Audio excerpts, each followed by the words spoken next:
What does the bird family say?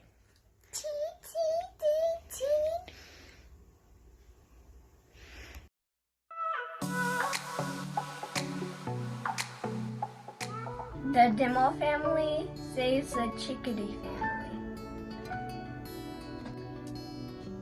So how did we meet our chickadee family? Well, we are in the process of building a fence in our backyard, and right where we had to put one of the posts was an old clothesline pole that we had to remove.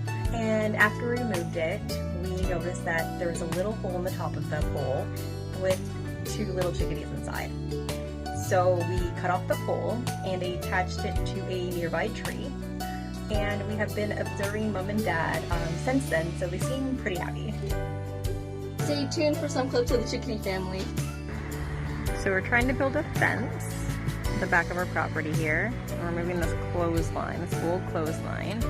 Little did we know that there's little baby birds living inside the top of this pole here, so we're gonna have to relocate this pole so Mommy can get her babies.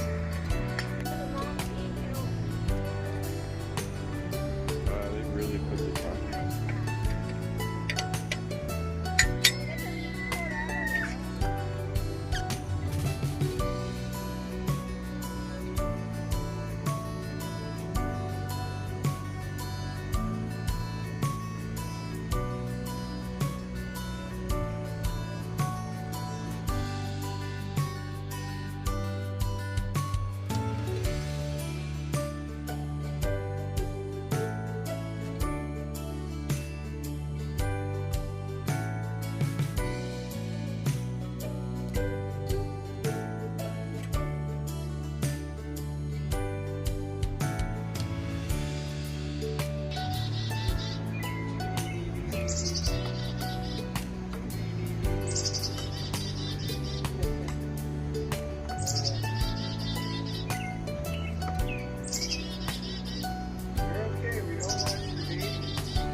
She's feeding them.